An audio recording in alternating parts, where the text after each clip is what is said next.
This is the man I always wished had been my dad. My name's Franklin Hughes. I'm 62 years old and I just watched my daughter toast her stepfather at my grandson's naming ceremony.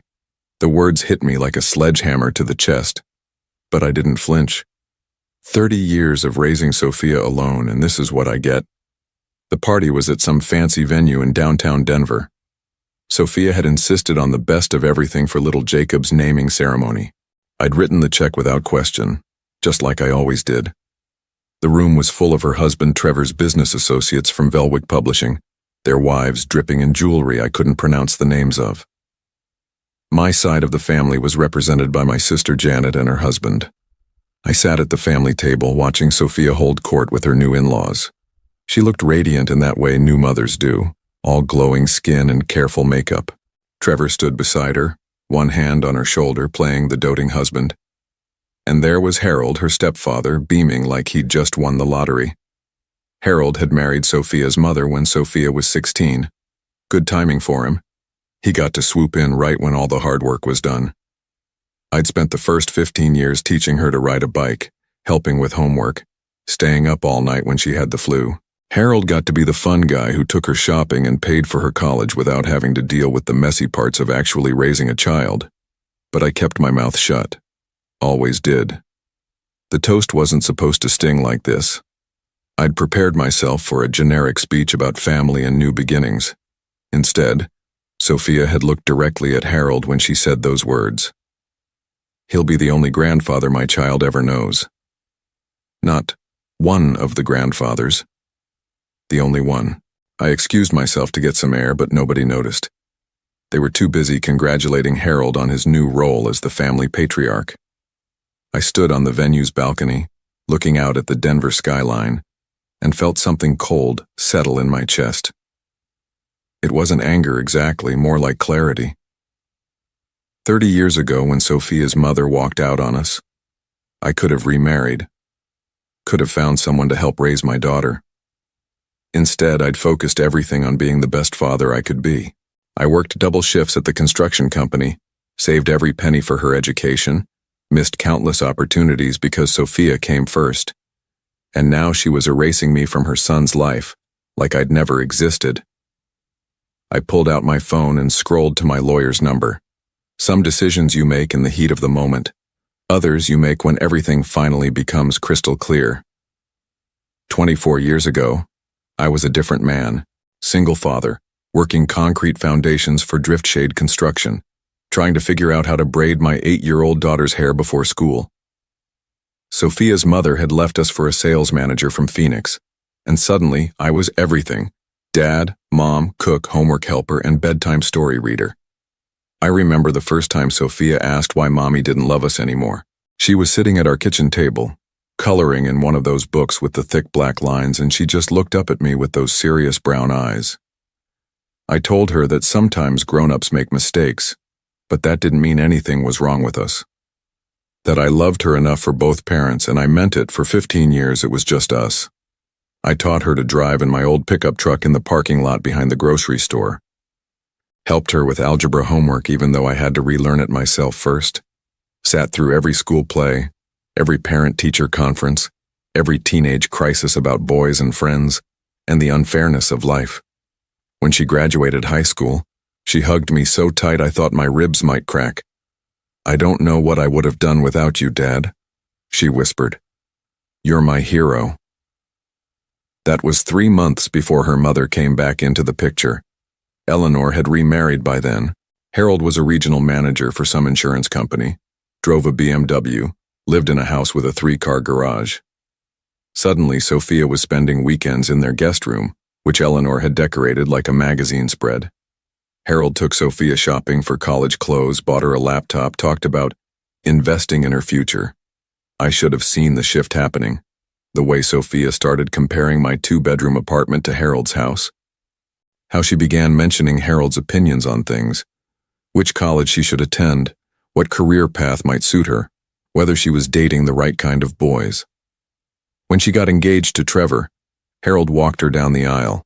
She asked me to do a reading instead. "It's more meaningful," she'd said. "Anyone can walk someone down an aisle, but you're the one who taught me about love and commitment." At the time, I'd been touched. Now I wondered if it was the first step in pushing me aside.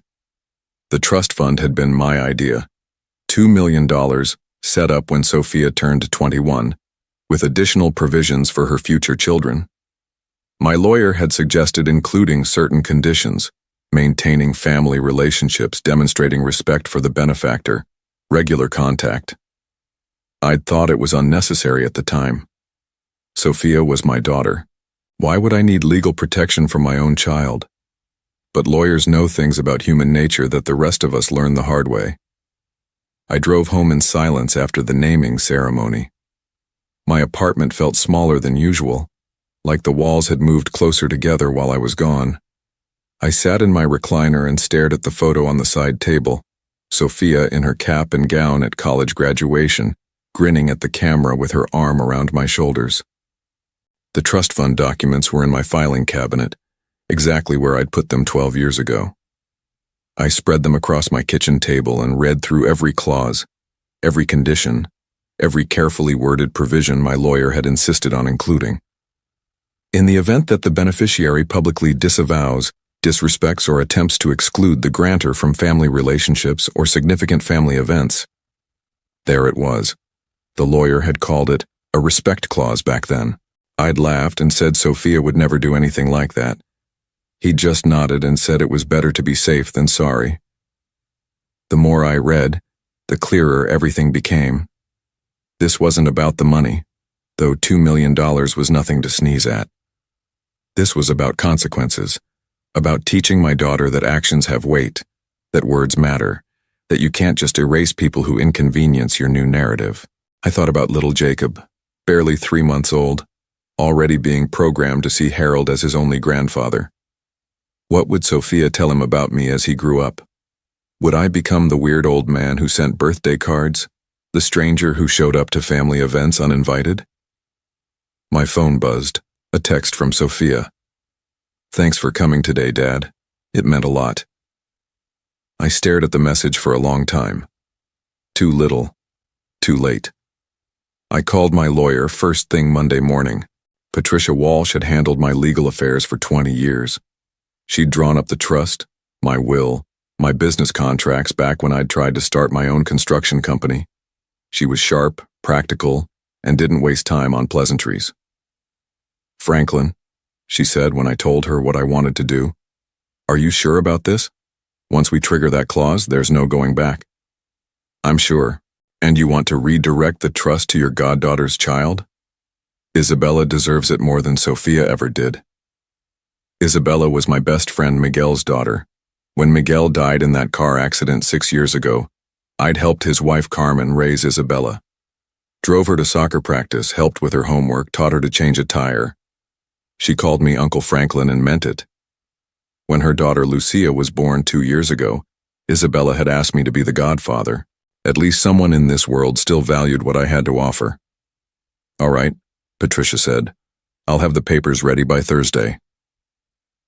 I hung up and felt lighter than I had in months. 2 weeks after Jacob's naming ceremony, I had Patricia serve Sophia with the papers at her house in Cherry Creek. I didn't want to be there for that conversation. Some things are better handled by professionals. Sophia called me 20 minutes later. "Dad, what the hell is this?" Her voice was high and tight the way it got when she was trying not to cry. "Patricia Walsh just handed me some legal documents about the trust fund. What's going on?" "You should read them carefully," I said. I was sitting in my truck outside the hardware store watching people load lumber and paint cans into their cars. Normal people doing normal things. Everything's explained pretty clearly. This says I'm in violation of some respect clause. That's insane, Dad. I respect you. You know I do. Do I? Of course you do. I invited you to Jacob's ceremony. You were at the family table. And what did you say during your toast? Silence on the other end. Long enough that I wondered if the call had dropped. Dad, I didn't mean... You said Harold would be the only grandfather Jacob ever knows, in front of a room full of people. That sound respectful to you? I was emotional. It was a big day. I wasn't thinking clearly. You were thinking just fine. You wanted everyone to know where I stand in this family. Well, congratulations, now you know where you stand with me." She started crying then, full sobs that might have broken my heart 6 months ago. Now they just sounded like manipulation. "Please don't do this, we can work it out. I'll apologize publicly if that's what you want. I'll tell everyone you're Jacob's grandfather too." Too late for that. "Dad, Trevor's business depends on investor confidence. If word gets out that there's family drama, it could affect his partnerships. His company just launched a new imprint. They need stability right now." That was interesting. I hadn't considered how this might affect Trevor's precious publishing company. Maybe I should have. Should have thought about that before you decided to erase me from your son's life. "I wasn't erasing you. God, you're being so dramatic. This is exactly why Mom left you."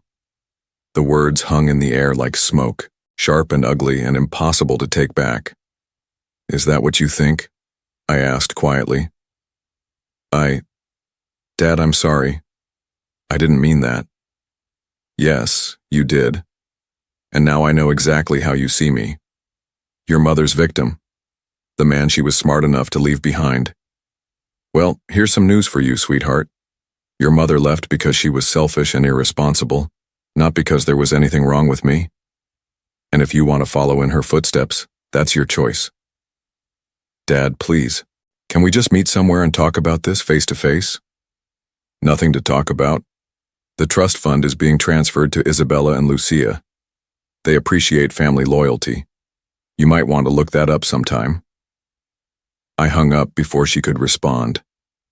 The phone rang again immediately. Then again. Then a string of text messages that I deleted without reading. I turned the phone off and drove to Home Depot. Bought some lumber and hardware for a bookshelf I'd been meaning to build. Sometimes you need to work with your hands to clear your head. That evening, Isabella called on my landline. "Uncle Franklin, I just got the strangest call from some lawyer. She said you're setting up a trust fund for Lucia." $2 million, I said, "for her education and future. Figured it was better invested in someone who actually wants me in their life." "Uncle Franklin." Her voice was soft, careful. "What happened?" I told her about the naming ceremony, about Sophia's toast, about the legal papers. Isabella listened without interrupting, making small, sympathetic sounds at the right moments. "I'm sorry," she said when I finished. "That must have hurt so much." It did. But hurt passes. Stupidity lasts forever. "Are you sure about this? It's a lot of money. And she's still your daughter. Being someone's father doesn't mean you have to accept being treated like garbage. Your dad taught me that." Isabella was quiet for a moment. "He did always say you were the most stubborn man he'd ever met. Miguel was a smart man. He was. And he'd be proud of what you're doing for Lucia." After we hung up, I felt something settle in my chest. Peace, maybe. Or just the absence of anger. Either way, it felt like progress. 3 days later, I found out just how deep Sophia's betrayal ran. Carmen called me around 8 a.m., her voice tight with anger. "Franklin, you need to see something. Isabella showed me some messages on social media." "What kind of messages?" "The kind where your daughter is painting you as an unstable old man who's having some kind of breakdown. She's telling people you're being manipulated by Isabella and me, that we're gold diggers who convinced you to change your will." I felt my jaw clench. "What else?" "She's saying you have early dementia, that you've been forgetting things and making poor decisions. She's building a case to have your mental competency evaluated." So that was Sophia's game plan. If she couldn't guilt me into changing my mind, she'd have me declared mentally unfit, take control of my finances, maybe even have me committed somewhere, clean and simple. She posted in a private Facebook group for new mothers. Carmen continued. Isabella's in the same group. She screenshot the messages before Sophia could delete them. "Send them to me." "Franklin, are you sure? They're pretty awful." "Send them." An hour later, I was reading my daughter's words on Isabella's phone. Phrases like, clearly not thinking rationally and showing signs of cognitive decline, and being taken advantage of by people who never cared about our family. She'd painted a picture of a confused old man being manipulated by opportunistic family friends. The comments from other group members were worse. Suggestions about elder abuse hotlines, legal resources for dealing with incompetent relatives, sympathy for poor Sophia dealing with her difficult father. I handed the phone back to Isabella. Make copies of everything. Send them to Patricia Walsh. Uncle Franklin, I'm so sorry. I had no idea she was capable of something like this. I did. The truth was bitter, but clear. I just didn't want to see it. That afternoon, I drove to Patricia's office. She was waiting for me with a stack of printouts and a grim expression. This changes things, she said. Attempting to have you declared incompetent while actively violating the trust conditions. That's not just stupid, it's legally actionable. What are my options? We can file a defamation suit. We can also accelerate the trust transfer and add additional conditions that make it impossible for her to challenge your mental competency. If she wants to play hardball, we'll show her what hardball really looks like. Do it. Patricia leaned back in her chair. Franklin, I have to ask, are you doing this because you're hurt, or because you genuinely believe this is the right thing to do? I thought about that for a moment. About Sophia as a little girl crying because her mother had left. About Sophia as a teenager, rolling her eyes at my rules but hugging me goodnight anyway. About Sophia as a bride, asking Harold to walk her down the aisle while I sat in the second row like a family friend. Both, I said finally. But mostly because she needs to learn that actions have consequences.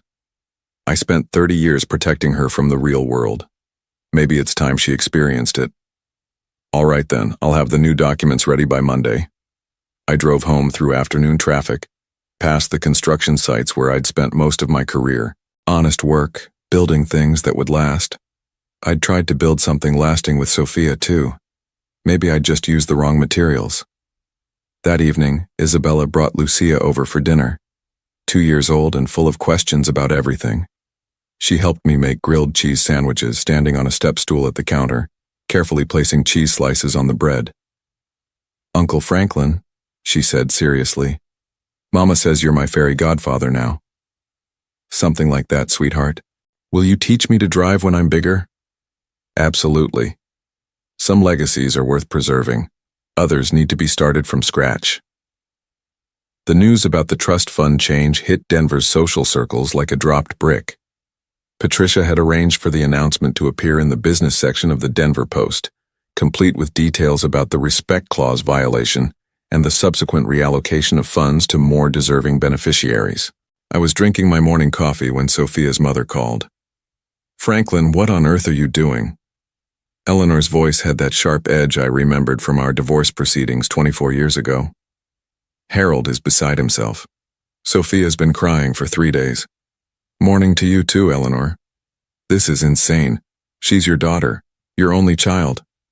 My only child just spent the last week telling people I have dementia and accusing Isabella of elder abuse. That sound like daughterly behavior to you? She's upset. She made a mistake at the naming ceremony. People say things when they're emotional. People show their true colors when they're emotional. There's a difference. Eleanor was quiet for a moment. Then, this is about me, isn't it? You're punishing Sophia because I left you. This has nothing to do with you, Eleanor.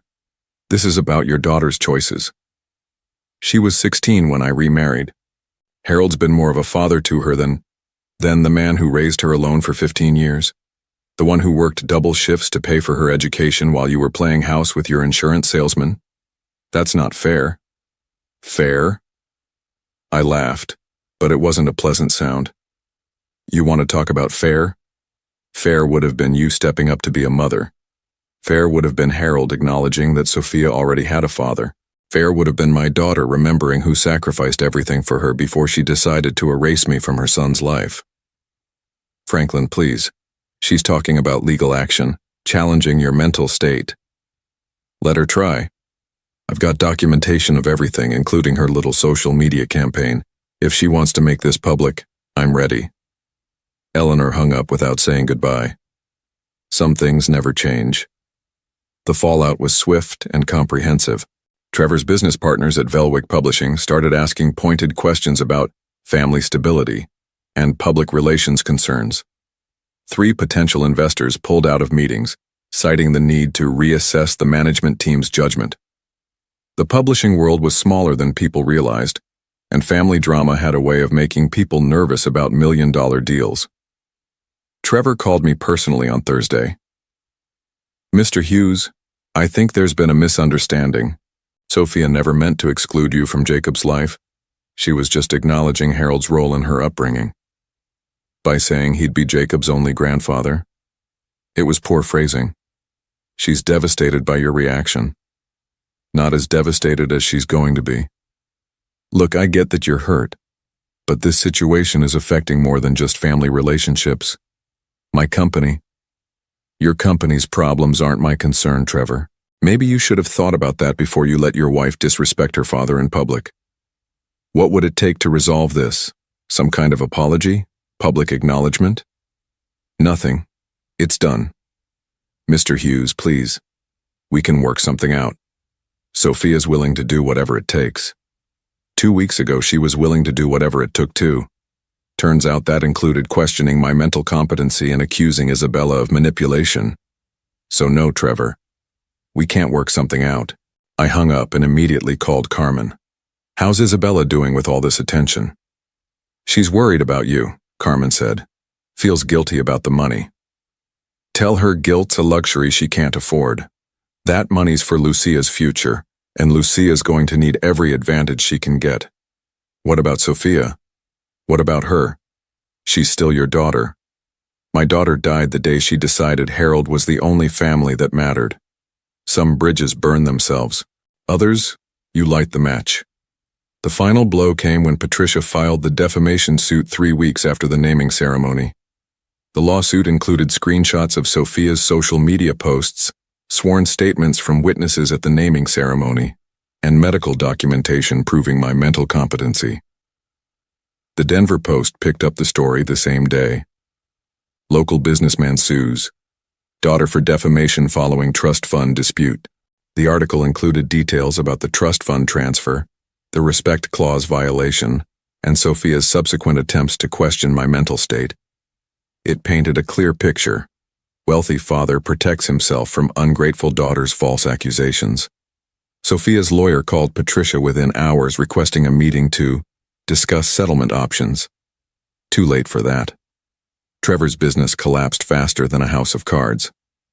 Investors fled, authors broke their contracts, and Velwick Publishing's board of directors voted to remove Trevor from his position as executive editor. The company's stock price dropped 30% in 2 days. Harold tried calling me once, leaving a rambling voicemail about family forgiveness and Christian values. I deleted it without listening to the whole thing. The best part was watching it all unfold from the sidelines. I didn't have to do anything except exist and let the consequences play out naturally. Sophia had destroyed her own reputation, damaged her husband's career, and lost $2 million in the process. She showed up at my apartment on a Tuesday evening, looking like she hadn't slept in days. Dark circles under her eyes, hair pulled back in a messy ponytail, wearing sweatpants and an old college hoodie. Dad, please, can we just talk? Nothing to talk about. I was wrong. About everything. The toast, the social media posts, all of it. I'm sorry. Sorry doesn't fix anything, Sophia. What do you want me to do? I'll make a public apology. I'll tell everyone you're a good father, a good grandfather, whatever you need. I don't need anything from you anymore. She started crying then, standing in my doorway like a lost child. For a moment, I almost felt something. Pity, maybe. Or just muscle memory from 30 years of being her father. But then I remembered her words at the naming ceremony, the Facebook posts, the calculated cruelty of it all. The trust fund money's gone, Sophia. It's in Lucia's name now. Can't be changed. I don't care about the money. Yes, you do. And even if you didn't, it wouldn't matter. You made your choice. I made a mistake. You made a series of deliberate decisions. Live with them. I closed the door. 6 months later, I was teaching Lucia to fish at Cherry Creek Reservoir. She was 3 now, old enough to hold a kid-sized rod and ask endless questions about why fish live underwater and whether they get cold in the winter. "Uncle Franklin, look." She pointed at her bobber, which was dancing on the surface. "Is that a fish?" "Might be. Keep your rod steady." We didn't catch anything that day, but Lucia didn't care. She was more interested in the ducks and the way the sunlight sparkled on the water. Isabella sat beside us on the dock, reading a book and occasionally looking up to smile at her daughter's chatter. This was what family was supposed to feel like. Simple, honest, built on love instead of obligation. I heard through mutual acquaintances that Sophia and Trevor had moved to Phoenix. Something about a fresh start and new opportunities.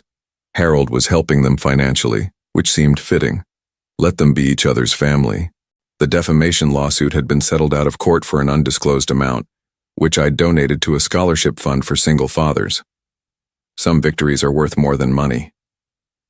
Isabella's husband Carlos joined us for lunch at a restaurant overlooking the reservoir. He was a good man, worked as a firefighter, treated Isabella and Lucia like they hung the moon. We talked about normal things: work, the weather, Lucia's upcoming birthday party. "Uncle Franklin," Lucia said as we were leaving, "will you come to my birthday?" "Wouldn't miss it, sweetheart." She hugged my leg with those small, fierce arms, and I felt something settle in my chest. Peace, maybe. Or just the knowledge that some relationships are worth protecting, while others need to be left behind. Sophia had taught me that blood doesn't automatically mean family, but Lucia was teaching me that family doesn't automatically require blood. Sometimes the people who choose to love you are worth more than the ones who are supposed to. The consequences for Sophia and Trevor were swift and lasting. Trevor never recovered his position in publishing, eventually taking a junior role at a small press in Phoenix for a fraction of his former salary. The business associates who had once courted his favor now avoided him entirely, seeing him as a liability. Sophia found herself ostracized from the Denver social circles she'd worked so hard to penetrate, her reputation permanently tainted by the very public family scandal she'd created. Harold's financial support kept them afloat, but the lifestyle they'd built crumbled under the weight of their choices. They lived quietly now, far from the spotlight they'd once craved, learning that actions have consequences that extend far beyond the moment they're committed. In the end, I realized that the strongest foundation isn't built on blood or obligation, but on mutual respect and genuine love.